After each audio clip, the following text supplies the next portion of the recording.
start with one of the major issues that we're experiencing here. It's affordability. And in my view, that comes under a couple things. It comes under housing and healthcare. Then you got energy, you got the economy, and then you have education. Right. So those five things are really impacting all of us. So in my role, I see my role as supporting the governor, and he or she is running the state. And then the lieutenant governor really then is carrying the message for the governor in specific locations. So if we take, let's say the fraud as an example of what's going on in Minnesota, then we Yeah. had housing and urban development. It just came out and said there's been billions of dollars of fraud there. You got California saying there's somewhere around $70 billion of fraud. So as an example, my office could be that office that has the audits, like where's the money going, and then exposing that, and then presenting solutions to the governor, to the assembly, and the Senate on ways that we could take action to minimize that. What do you got for me? Yeah, what do you got for me? Baby, would you stand and fight? Well, welcome to the Speakeasy conversation. I call it the Speakeasy because, as you can see, it's my little basement bar here. And fun fact, my wife's side of the family, there's some history there about speakeasies in their past. So we just decided to call our little basement bar the Speakeasy. So welcome to my little Cool. Speakeasy conversations. And I know you and I, we chatted very briefly at the Monroe County GOP breakfast a Yes. few weeks ago.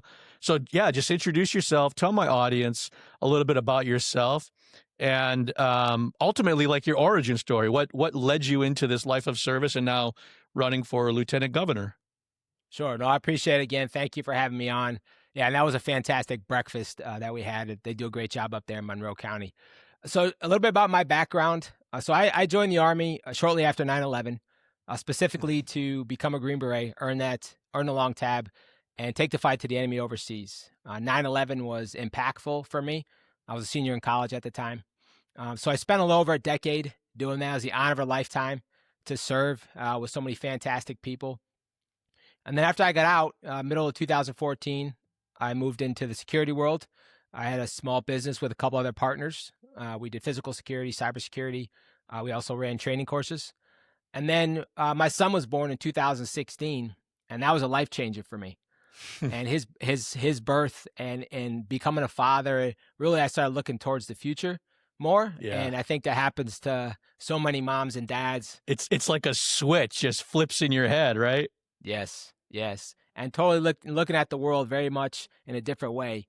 And so his birth and becoming a father at that point really changed my outlook on life. And so I decided at that point that a little over a year later that I wanted to run for Congress. I wasn't happy with the way that the individuals at the congressional level were making decisions. I felt it personally in my deployments of seeing the lack of accountability and the lack of understanding decision-making at the highest level and how it affects folks on the ground overseas and also folks on the Yeah. ground here in the United States as business owners, as moms and dads. And so that's what I did. I ran for the first congressional seat here in the southeast part of Wisconsin. Unsuccessful run. And then after that, I got a fantastic opportunity to work for a small business in the southeast corner of the state here, family-owned, third generation. And it was awesome. I saw the impact that it had on individuals' lives in the community. And when I left there, that was something I wanted to do. I wanted to start a business that was going to be in a similar type of vein where as folks are retiring, we had the opportunity to purchase their business, they retire, and then we continue to carry on their legacy. So that's just a short, really last 20, 25 years encapsulation there. And then I'll pause there, and then we can talk about specifically Lieutenant Governor run. Okay. Yeah.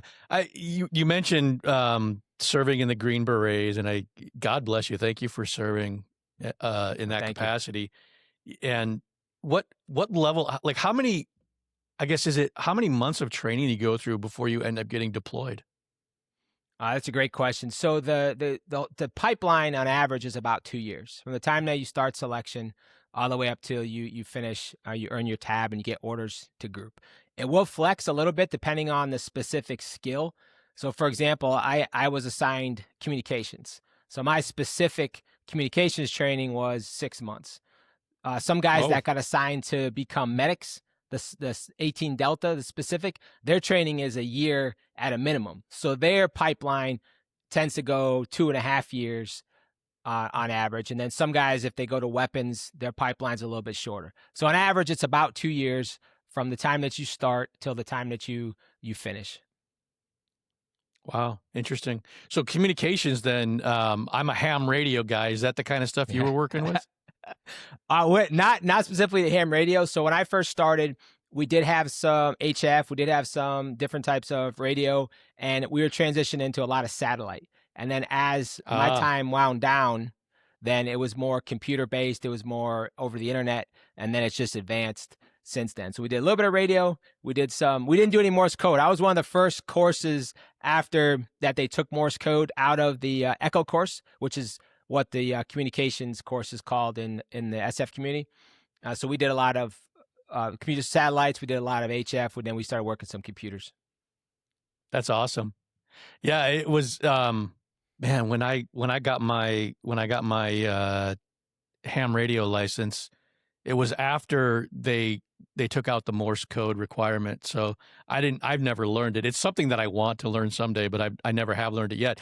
But interestingly, it just came up the other night at dinner I was having with some folks, and they asked about, I mean, I could nerd out about this forever, but I can't remember exactly how it came up, but I said, if I could find a way to like make money and pay my mortgage just going out in the wilderness with a radio and a piece of wire, I would do that all day long, every day.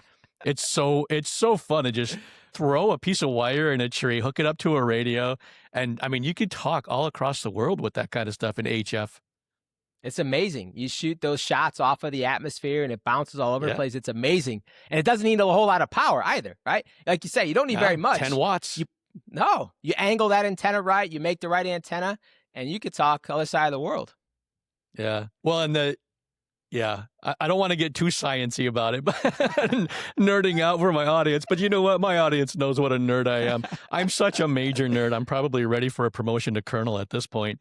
But the like you're saying, like depending on how you configure the antenna, you get different angles, and it hits the atmosphere at a different angle, and bounces off that and ends up on the other side of the planet. So yeah. That's a lot of fun. And communications is obviously, I mean, podcasting is a lot of communications, mostly the computer side of it. But yeah, it's good stuff. That's cool. Oh, yeah. A lot of fun.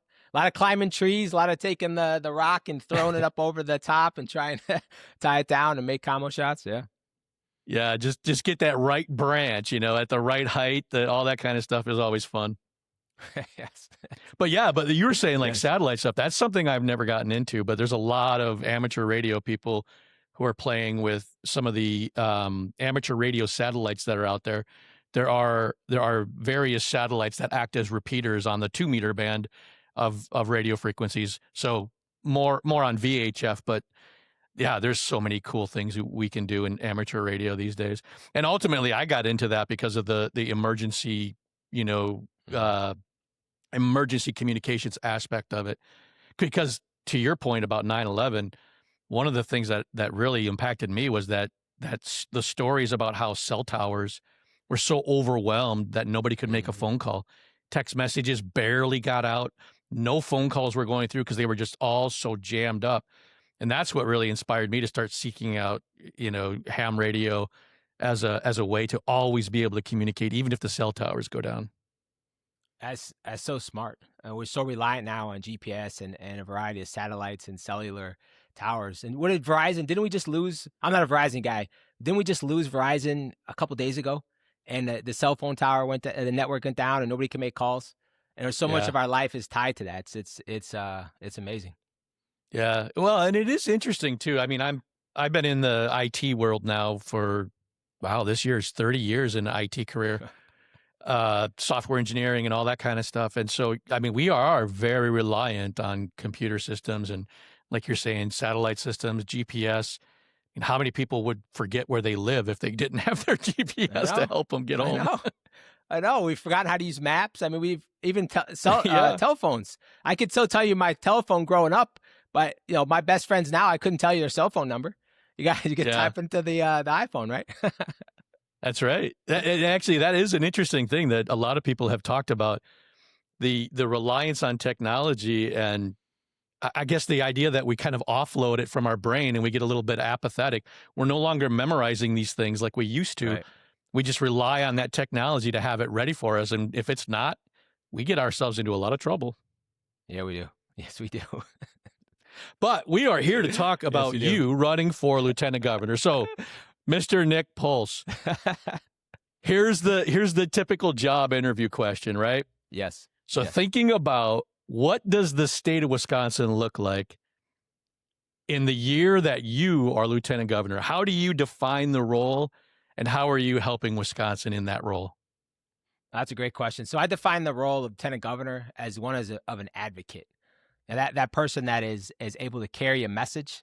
And my specific message is a message of freedom. And you're crisscrossing the state and speaking out, because I see this election as a very stark contrast between, on the one hand, we have a rise of socialist / collectivism. And right now, Wisconsin is that beacon of freedom, and we're surrounded. Minnesota, we got Illinois. We do have the Great Lakes to our east, which helps us. And really, we are at a precipice in my view, and that's my little guy again is my motivation for why I decided to get in this race. But that's what I view this specific role as. Yeah, that's great.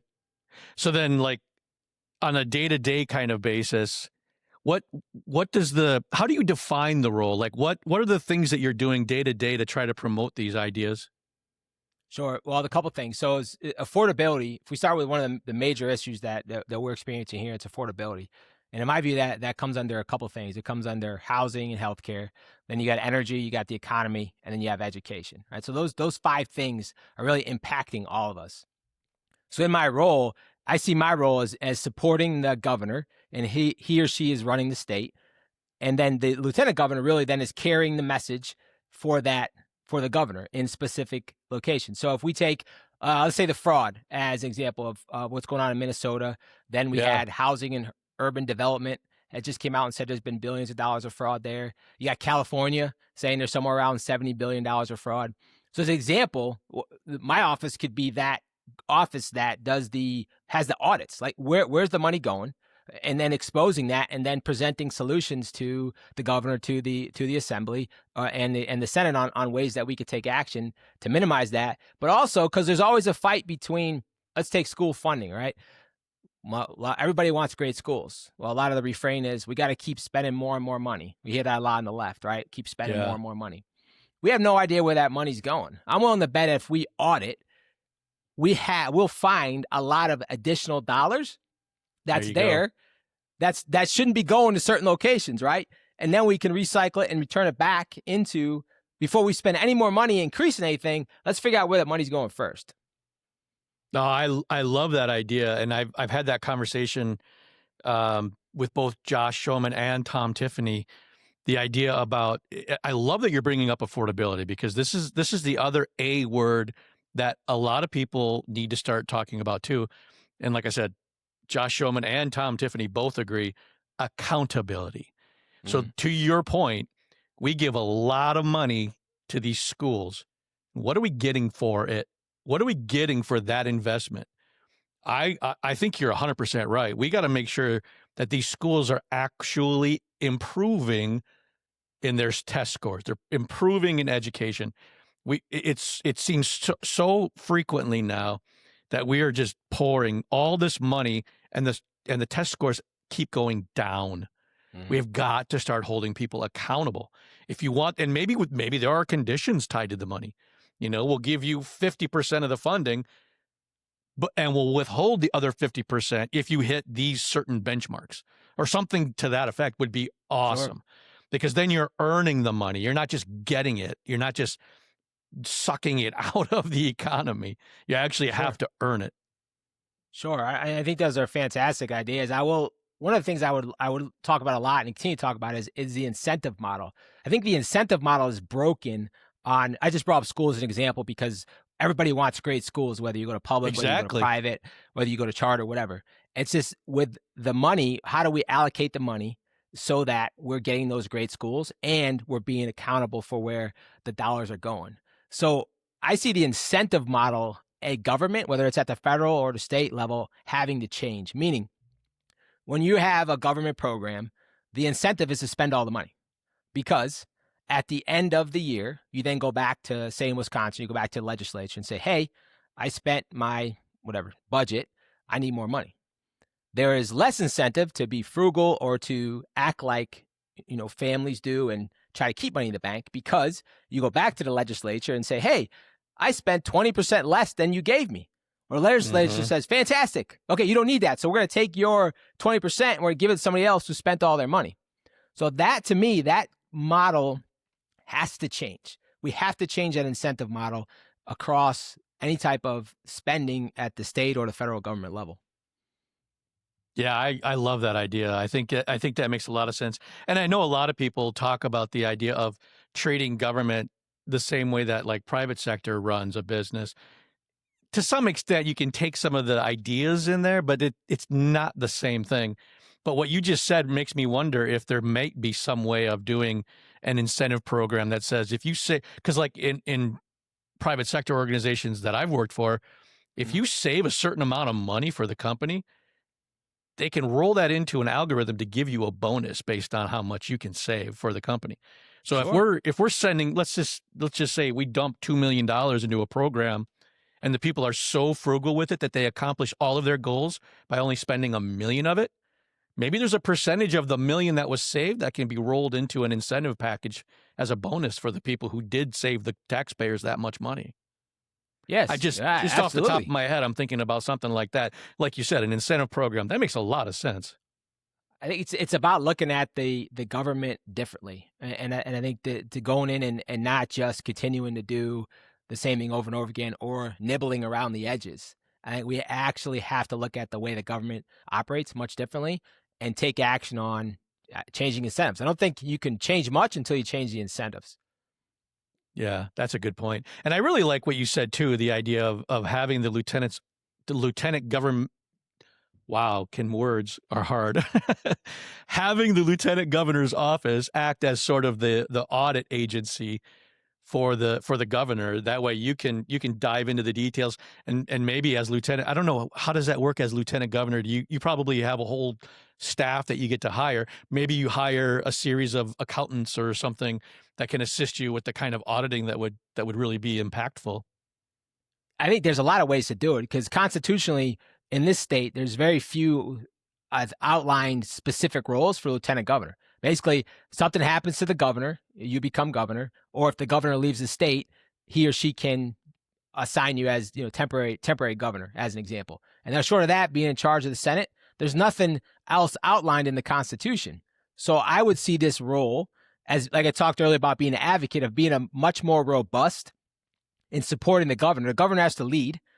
Why can't this role support the governor in his or her agenda, and then we execute as a constitutionally elected office and do some of the things, I talked about the auditing, talked about being an advocate, providing solutions. I think this is absolutely something you can do with a robust lieutenant governor role. Yeah, that makes a lot of sense. I know I've talked to David Varnum, who's running in the same primary with you as well. He mentioned something similar, not the idea of auditing, but being more like almost like a legislative aid to the governor, helping to work with the legislator to craft. But I love this idea because several of you running in this position have such I don't know what the term is I'm thinking of, the idea that you're not just going to sit on your laurels, Right. You're making something out of this position that it never has before, or, you're not just going to take it for granted is probably the better way of putting it. I think that is a great way of putting it. I got zero interest in doing this run, winning, and then sitting around for 4 years. Like if we're gonna go, we need to do back to that my why, which is my little guy, and that next generation. You got the millennials, you have Gen Z, you have my guy's generation, I guess, is Gen Alpha now. They're hurting. Like their belief in the American dream is struggling, and that really makes me sad that there's a group that feels like they can't chase what we got to chase, what my dad got to chase, and and I'm not okay with that. I'm not okay with that. So will not be going there and just sitting around for 4 years waiting for the next thing to show up. Like, it's execution time. We got to go. We got a country to save. We got a state to save, and it's go from day one. Yeah, God bless you for having that attitude, that go get it. What is it? Where I work at Delta Defense LLC, the parent company of USCCA, and one of the posters we have on the wall says "Get shit done." You know, Yeah, right. Yeah, let's quit the yeah, BS. Let's just go get yeah, some stuff done. But I yes, love that attitude. Because like you said, these newer generations who are out there, it's on us to pass the torch. We got to have a Mhm. torch to pass. So let's make sure Yes, we can give them something that they can work toward. And it was so yes. sad a couple of weeks ago when I heard that story that like young people now, it what is it? The average age of home buyers, first time home buyers is like 40 years old now. And it used to be solidly in their 20s when people were Mhm. buying their first home. And now it's up to 40 years old. That is so incredibly sad. We have got to come No. up with ways to make it easier for people. I know, and there are. It breaks my heart. And for those that want to buy, they should be able to. Some people don't want to buy. Fantastic, live your dream. There are actions that we can take both at the federal level and the state level to drive down housing costs, and a lot of it, to me, comes back to regulation. We need to build more housing, and then the other thing that nobody really talks about is the stacking or the layering of code over the last, we'll call it 50 years. Here's what I mean. So the stacking and layering of code, meaning, hey, 50 years ago, you had to have a certain wood, you had to have certain concrete, you had to have a certain type of HVAC system, right? Now, 50 years later, with code on top of code on top of code, there is now a floor on how much a builder can sell or build a house to Yeah. sell. So at the state level and at the federal level, they are now telling the builder, you cannot build a house for less than this cost. Now, we can debate if each individual code is a good thing or not. What's not debatable is the level of stacking of codes on top of each other has increased the costs for those starter homes or for beginner homes or any homes, really.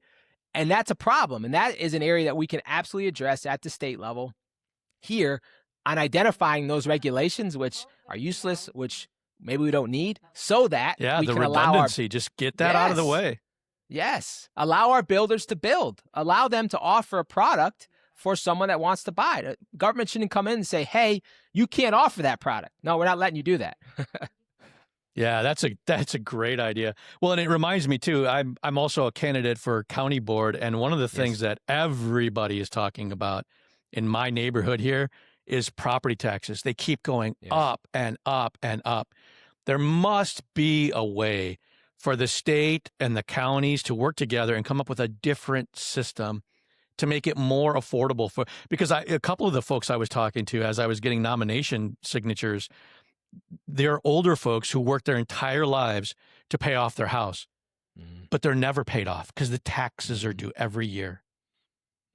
That's incredibly sad that there are folks that are potentially may get priced out. To your point, I don't know if they're there yet, because what we go back in time, what happens? Governor Evers was creatively used the veto, and now we have a 358 more or 398 more years of increasing property taxes, right? The justification was we need more money at the state level.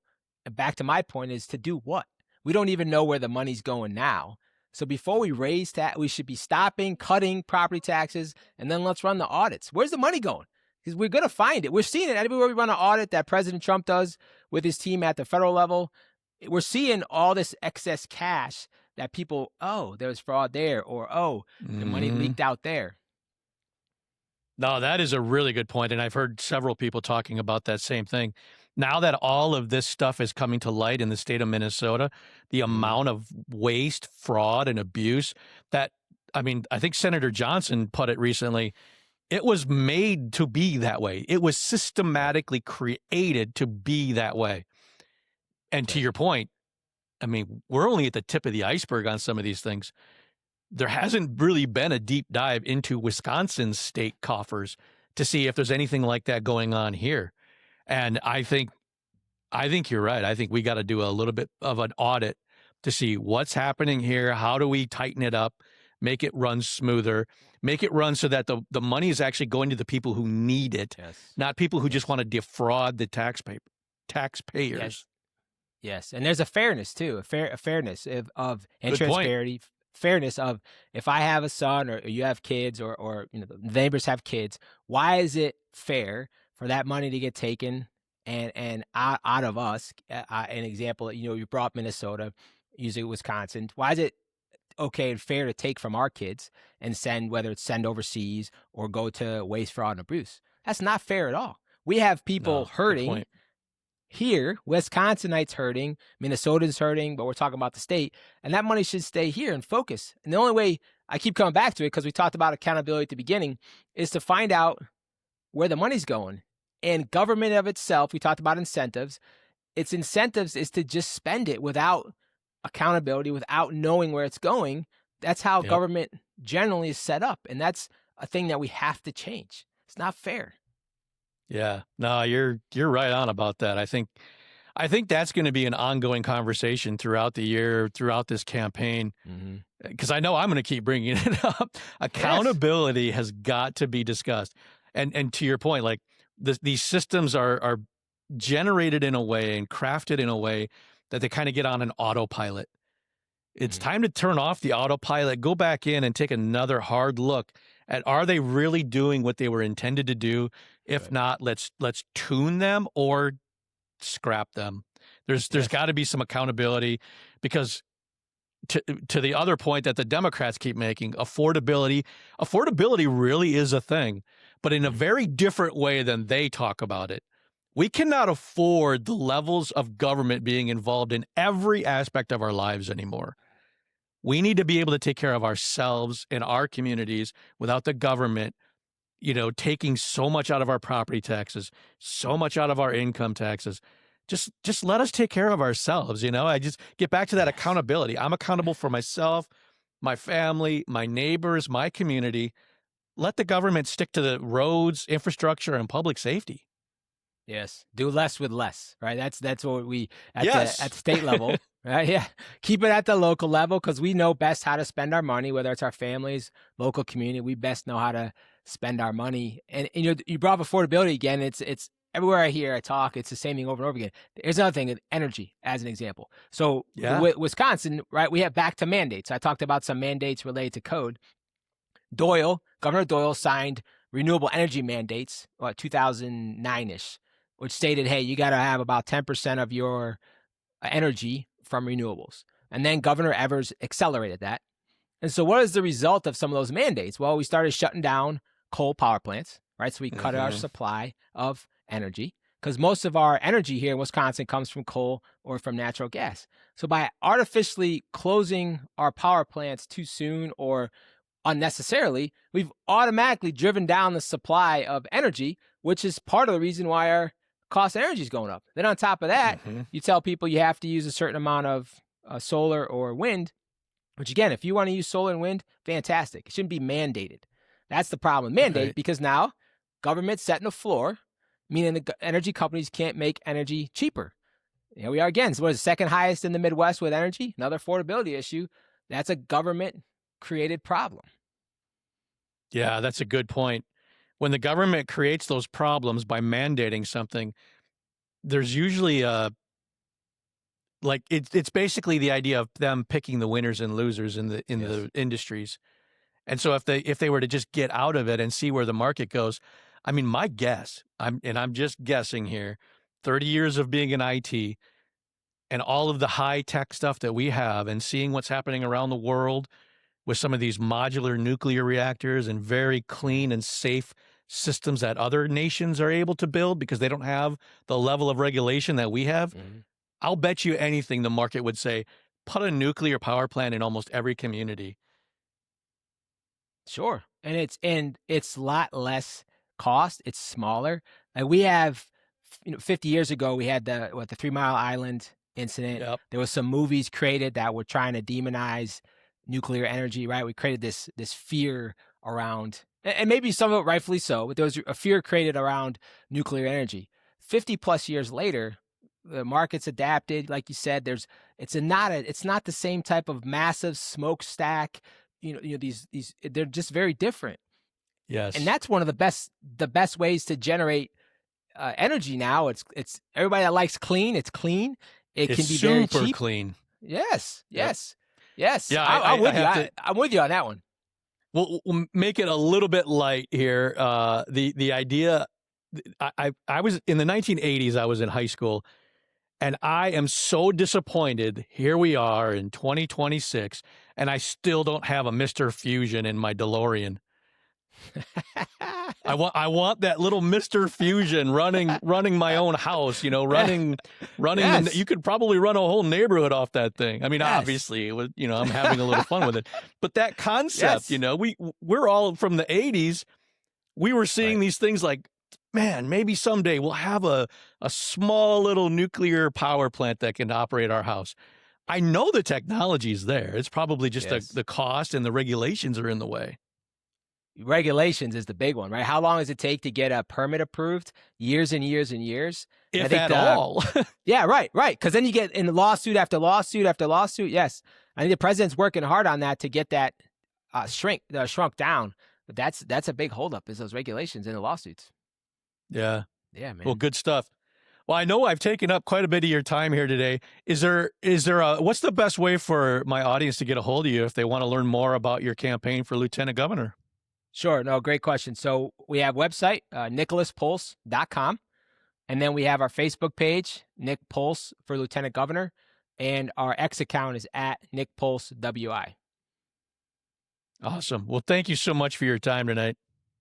Yeah, thanks for having me on, Chris. I appreciate it. Good to get to talk with you and spend some time with you tonight.